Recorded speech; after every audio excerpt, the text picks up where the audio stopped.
할렐루야. 이 시간 찬양과 말씀과 기도의 자리로 나오신 여러분 모두를 주님의 이름으로 사랑하고 축복합니다. 함께 이 시간 말씀을 나누며 기도할 때에 주님의 응답하심과 그리고 역사하심을 경험하는 귀한 이 복된 시간이 될 수 있길 간절히 소망합니다. 여러분은 무엇인가를 간절히 기다려 보신 적이 있으십니까? 기다리는 중에 즐겁게 기다려지는 것이 있는가 하면 고통스럽게 또는 마음을 졸이면서 기다리는 기다림도 있을 것입니다. 오늘 본문 속에 이 아브라함과 사라 역시 기다림 속에서 세월을 보내고 있었습니다. 하나님께서는 이 사라를 통해서 아브라함에게 자녀를 약속하셨습니다. 하지만 이 기다림이 길어지고 있었습니다. 인간적인 마음으로는 기다리다 지쳐 포기했을 수도 있고, 또 다르게 생각해 보면 하나님께서 말씀하셨는데 이루어지지 않을까라는 그런 아주 작은 기대감도 가지고 있었을 것 같습니다. 그러한 오랜 기다림 끝에 이 아브라함과 사라 사이에 아들 누구죠? 이삭이 태어나게 됩니다. 아브라함의 나이 100세, 그리고 사라의 나이 90세 때의 일이었습니다. 하나님이 말씀하신 대로 된 것입니다. 그렇게 태어난 아이는 이 사람들의 축복 속에서 성장하게 됩니다. 그리고 아이가 젖을 떼게 될 즈음 그것을 기념해서 큰 잔치를 베풀게 되었습니다. 우리식으로 말하면 일종의 돌잔치 같은 것이었습니다. 잔치의 분위기가 어땠을까요? 아이를 축복하면서 웃음과 즐거움이 넘치는 시간이었습니다. 이 이삭으로 인해서 아브라함과 사라의 마음에는 기쁨이 가득했고, 사람들은 이 이삭을 보면서 다시 한 번 더 하나님의 그 살아계심과 역사하심과 놀라운 은혜를, 그리고 그 약속을 생각할 수 있었을 것입니다. 그런데 이 잔치에 마냥 기뻐할 수만은 없는 사람이 있었습니다. 그는 바로 이스마엘이었습니다. 이스마엘은 아브라함이 하나님의 그 때를 기다리지 못하고 그 사라의 몸종이었던 하갈을 통해서 얻은 아들이었습니다.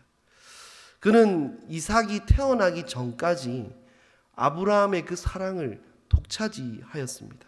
그런데 이삭이 태어나면서 상황은 완전히 바뀌게 되었습니다. 모든 관심은 이삭에게로 쏠리게 되었다는 것입니다.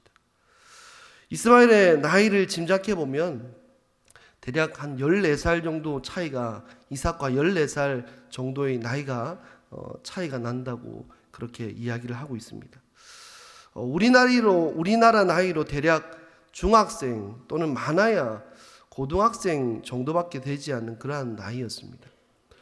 딱 사춘기쯤 되었을 것입니다.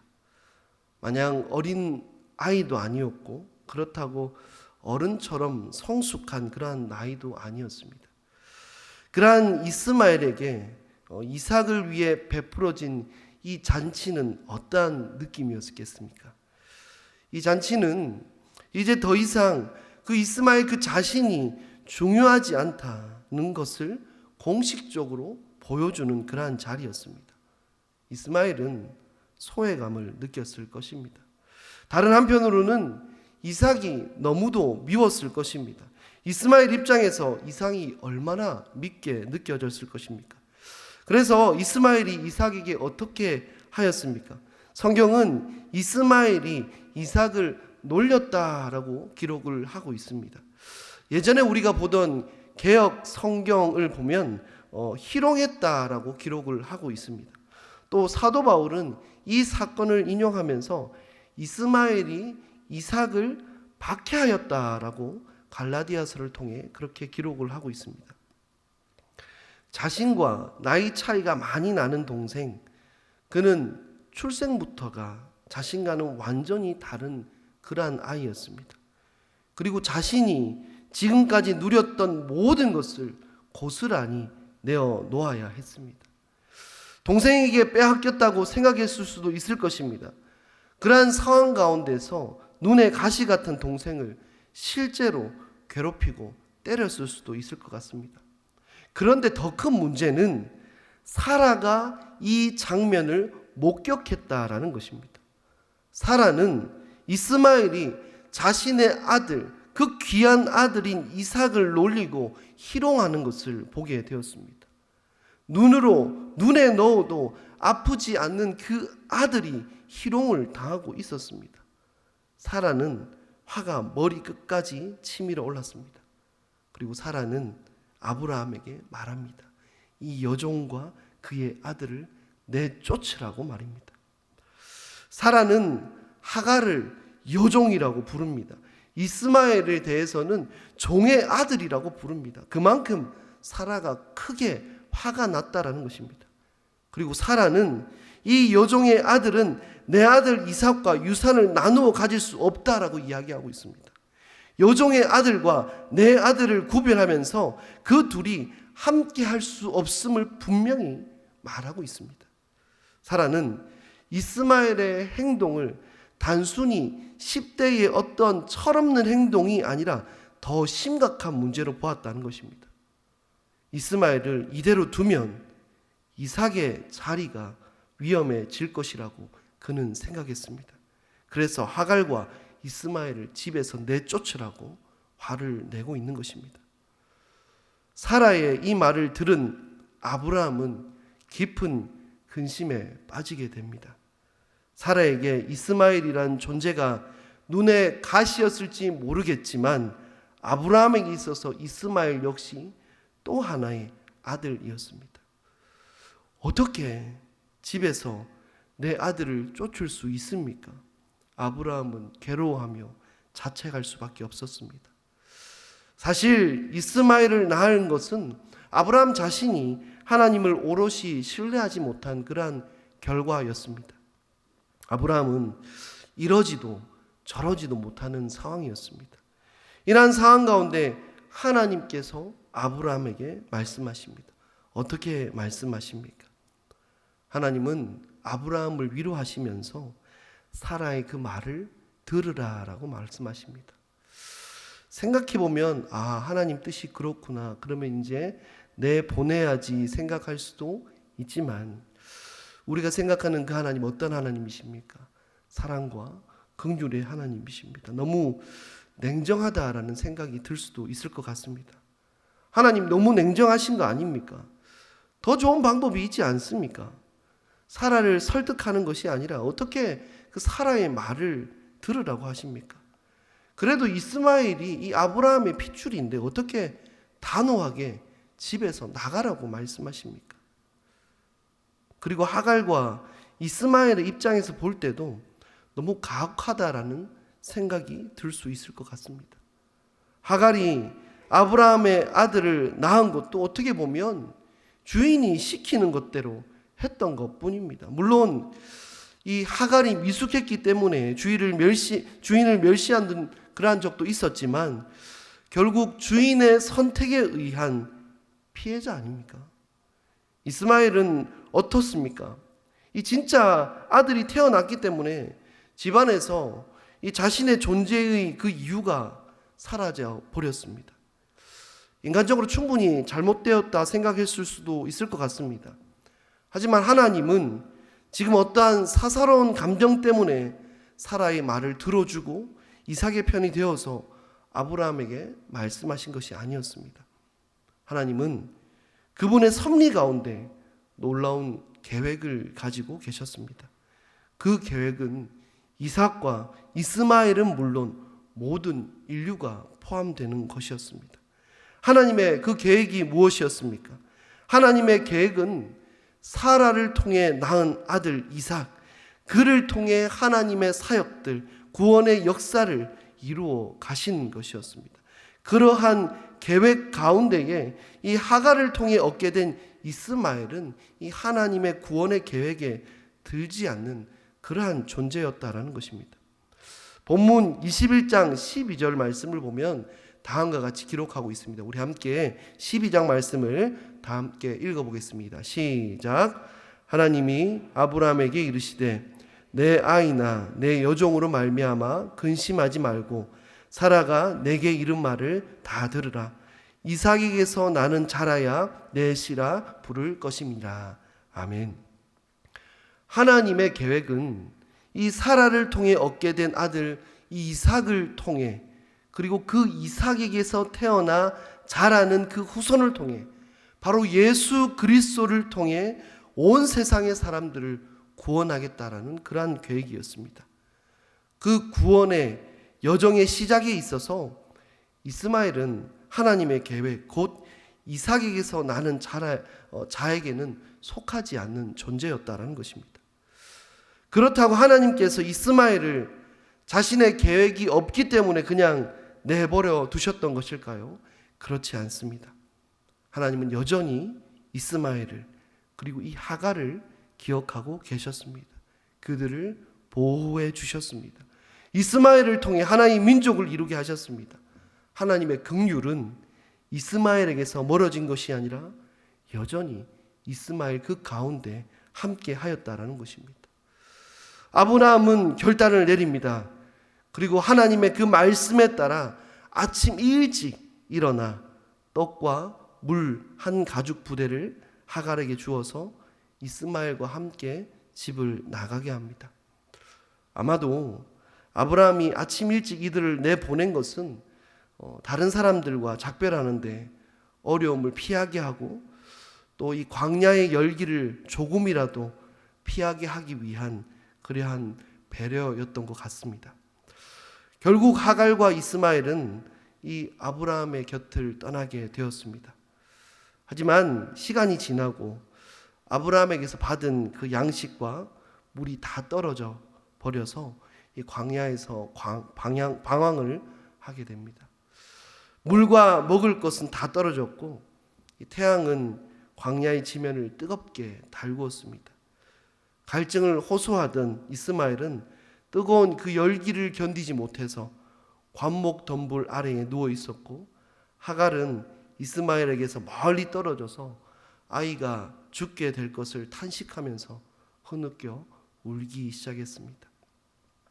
이 절망스러운 상황에서 약속의 하나님은 그들을 내버려 두시지 않으셨습니다. 하갈의 그 울음소리를 들으셨습니다. 이스마엘의 그 이름의 뜻처럼 하나님이 그들의 소리를 들어주셨습니다. 하나님의 사자가 하늘에서부터 하갈을 불러서 그녀를 위로합니다. 아브라함에게 이스마엘에게 대해 말씀하신 그 약속을 지금 하갈에게도 다시금 말씀하시고 확인시켜 주시는 것을 볼 수 있습니다. 이스마엘이 큰 민족을 이루게 하리라는 것이었습니다. 그리고 그뿐 아니라 하나님은 그들의 필요도 채워주셨습니다. 물이 없어서 고통하는 그들을 아시고 하갈의 눈을 밝혀서 물이 있는 곳으로 그들을 인도해 주셨습니다. 하나님은 하갈과 이스마엘을 그냥 내버려 두시지 않으셨습니다. 하나님은 그들과 함께 하셨습니다. 그러므로 이스마엘은 더욱 장성하여서 광야에 거주하며 활 쏘는 자가 되었고, 후에는 이 애굽 출신의 여인을 맞이하여 아내를 삼게 되었습니다. 오늘 본문의 내용은 이렇게 마무리됩니다. 우리는 오늘 이 본문을 통해서 무엇을 생각할 수 있을까요? 아브라함의 집에는 두 아들이 있었습니다. 하지만 하나님이 말씀하신 약속의 그 아들은 하나였습니다. 그래서 아브라함은 여종의 그 아들을 내보내게 됩니다. 아브라함이 이스마엘을 집에서 내보냈을 때에 그에게는 심한 아픔과 깊은 슬픔이 있었을 것입니다. 이스마엘을 내보내는 것은 아브라함에게 결코 쉬운 일이 아니었을 것입니다. 하지만 그렇게 하지 않으면 이삭이 그 약속의 자녀로서 살아가는데 또 하나의 그러한 어려움이 되었을 것입니다. 이스마엘 역시도 이삭으로 인해서 고통의 나날을 보낼 수밖에 없었을 것입니다. 어쩌면 사라와 하갈, 이삭과 이스마엘은 함께 할 수 없는 사람들일지 모릅니다. 함께 한다면 그들의 결말은 결국 파국으로 이룰 수밖에 없었을 것입니다. 하나님은 이것을 너무도 잘 알고 계셨습니다. 하나님은 이 모두를 살리기 위한 은혜를 베풀어 주십니다. 이들의 결말이 멸망이 아니라 생명으로 바꾸시기 위해서 하나님은 은혜를 베푸셨습니다. 그 은혜가 무엇입니까? 바로 아브라함에게 믿음의 결단을 내리게 하시는 것이었습니다. 아브라함은 어쩌면 인생에서 쉽지 않은 또 하나의 결단을 내리게 됩니다. 바로 자신의 아들인 이스마엘과 이 하갈을 내보내는 일을 말입니다. 이 과정에서 하나님은 아브라함의 그 마음을 만져주시고 위로하여 주십니다. 뿐만 아니라 사라의 마음 역시 위로하시며 이삭을 통해 약속을 지키며 하나님의 그 구원의 역사를 이어 나아가셨습니다. 또한 하갈과 이스마엘을 내버려 두시지 않으시고 그를 통해 또 하나의 민족을 이루는 복을 허락하여 주셨습니다. 이 아브라함의 결단으로 말미암아 이 모든 일이 가능하게 되었습니다.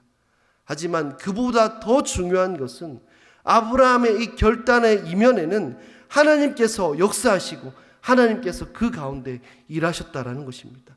하나님의 은혜가 먼저 부어졌다라는 것입니다. 우리가 하나님의 뜻을 행하며 그 뜻을 이루기 원한다면 그것을 위해 우리는 결단할 수 있는 용기가 필요합니다. 그리고 그 결단에는 인간적인 방법을 뛰어넘는 하나님의 은혜가 필요한 것입니다.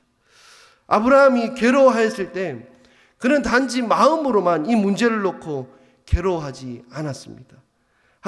하나님이 아브라함에게 말씀하셨다라는 것은 그가 먼저 하나님 앞에 그 자신의 이 문제를 가지고 나아갔다라는 것입니다.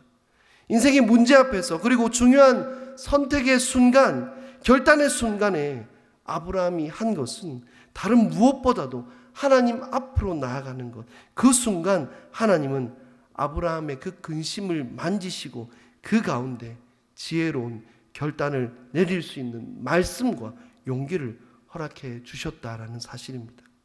그러므로 아브라함은 비록 자신의 아들이었지만 이스마엘과 그의 어미 하갈을 내보낼 수 있었습니다. 그 과정에서 고통이 있고 불편함이 있을 수 있었습니다. 하지만 그렇더라도 그 모든 과정을 선하게 이끄시는 하나님, 그 하나님께 그 모든 것들을 맡김으로 말미암아 그는 놀라운 하나님의 그 역사하심을 경험하게 되었다라는 사실입니다. 인생의 수많은 선택과 결단의 순간 우리가 생각해야 할 것이 무엇이겠습니까?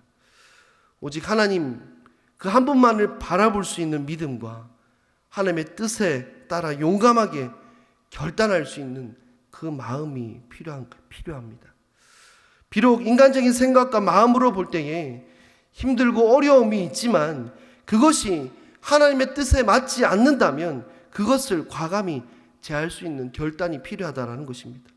그 가운데에 하나님의 은혜가 임하게 됩니다. 하나님의 신실하심이 나타나게 됩니다. 우리가 하나님을 신뢰함으로 하나님 앞으로 나아갈 때에 우리는 믿음의 결단을 내릴 수 있게 된다는 것입니다. 마태복음 18장 8절과 9절 말씀을 보면 하나님께서는 하나님 나라에 들어가는 자에 대해서 말씀하시면서 그 자격에 맞지 않는 모습들이 있다면 그것을 제거해 버리라고 말씀하고 있습니다. 마태복음 18장 8절과 9절 이 말씀을 표준 세번역 성경으로 보면 다음과 같이 기록하고 있습니다. 내 손이나 발이 너를 걸려 넘어지게 하거든 그것을 찍어서 내버리라. 내 두 손과 두 발을 가지고 영원한 불 속에 들어가는 것보다는 차라리 손이나 발 없는 채로 생명에 들어가는 편이 낫다. 또 내 눈이 너를 걸려 넘어지게 하거든 빼어버리라. 내가 두 눈을 가지고 불 붙는 지옥에 들어가는 것보다는 차라리 한 눈으로 생명에 들어가는 편이 낫다. 하나님 나라에 들어가는데 내 손이, 내 발이, 내 눈이 방해가 된다면 그것을 과감히 제거하라라고 주님은 말씀하고 계십니다. 그것을 가지고 지옥에 들어가느니 차라리 방해가 되는 것을 제거하고 참 생명이 있는 하나님 나라에 들어가는 것이 낫다라고 말씀은 우리에게 이야기하고 있습니다. 손을 버리고 발을 버리고 눈을 버리는 아픔보다 하나님 나라에서 누리는 그 기쁨이 비교할 수 없이 큼을 우리에게 말씀하고 있습니다. 손과 발과 눈, 우리가 살아가는데 반드시 필요한 것입니다. 없어서는 안 되는 것입니다. 하지만 그것이 하나님 나라에 들어가는데 방해가 된다면, 그것이 걸려 넘어지게 한다면 그것을 찍어내어 버리라고 말씀하고 있습니다. 고통스럽습니다. 불편합니다. 하지만 그것이 하나님 그 뜻에 맞지 않는다면, 하나님께서 명령하신 일이라면 그것조차도 내려놓을 수 있는 그러한 믿음의 결단이 우리에게 필요하다라는 사실입니다. 저와 여러분 모두가 우리의 모습을 한번 돌아볼 수 있기를 바랍니다. 세상적이며 육신적인 그러한 생각이 나를 다스릴 때에 우리는 하나님의 그 뜻을 행할 수가 없습니다. 불신이나 죄로 이끄는 것들이 내 삶에 자리 잡고 있을 때 우리는 하나님의 뜻을 행할 수 없습니다. 주님과 관계에서 그 멀어지게 하는 나쁜 습관이 있다면 그것을 우리는 버릴 수 있어야 하겠습니다. 나를 죄로 이끄는 환경이 있다면 그것에서 나올 수 있어야 하겠습니다. 육신적인 생각을 마음속에서 즐기지 말고 단호하게 쫓아낼 수 있어야 하겠습니다. 그렇게 하기 위해서 때로는 뒤를 돌아보지 않는 결단, 하나님 뜻 안에서 하나님께서 주신 믿음 안에서 결단할 수 있는 용기가 필요하다는 것입니다. 저와 여러분 역시 이러한 인생의 결단을 내리며 살아나갈 수 있길 간절히 소망합니다. 선택의 순간, 결단의 순간, 인생의 고비고비마다 하나님의 뜻을 구하며 하나님의 그 은혜를 구할 수 있길 바랍니다. 그때 하나님께서는 우리의 인생을 온전히 인도하여 주실 것입니다. 하나님의 계획대로, 하나님의 그 신실함대로 우리를 주장하여 주실 것입니다. 저와 여러분 모두가 그러한 믿음의 삶을 살아낼 수 있길 간절히 소망합니다. 이제 말씀을 정리하겠습니다. 아브라함은 깊은 근심에 빠져서 고민하게 됩니다. 자신의 아들, 그를 내보내는 것, 또 하갈을 내보내는 것, 너무나 큰 근심이었을 것입니다. 하지만 아브라함은 하나님 앞으로 나아갔고 말씀에 따라 순종하며 하갈과 이스마엘을 내보내게 되었습니다. 그리고 그 이후의 문제는 하나님께서 역사하셨고 하나님의 그 은혜가 부어졌습니다. 하나님의 그 계획에 따라 그 모든 것들을 이루어 주셨고 하갈과 이스마엘 역시 저버리지 않고 하나님으로부터 복을 얻게 되었습니다. 아브라함의 그 믿음의 결단을 통해, 그리고 그 이면에 역사하시는 그 놀라운 하나님의 은혜를 통해, 구원의 역사를 통해 놀라운 하나님의 축복과 은혜가 부어졌다라는 것입니다.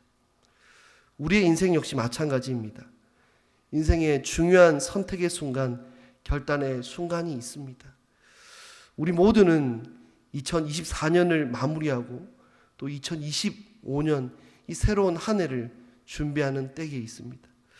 저와 여러분 모두가 이러한 중요한 때에 오늘 말씀을 기억하면서 온전히 믿음의 결단을 내리며 나아갈 수 있는 저와 여러분 모두가 될 수 있길 간절히 소망합니다.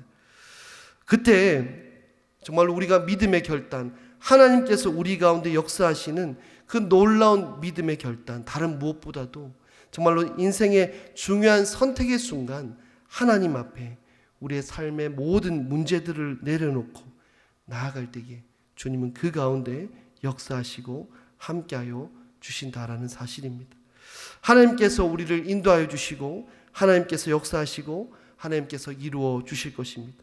오직 그 한 분, 그 하나님 한 분만을 바라보며 인생의 순간, 선택의 순간 믿음의 결단을 내리고 기도하고 행동함으로 하나님의 그 놀라운 은혜를 경험하며 나아가는 우리 모두가 될 수 있길 주님의 이름으로 간절히 축원합니다.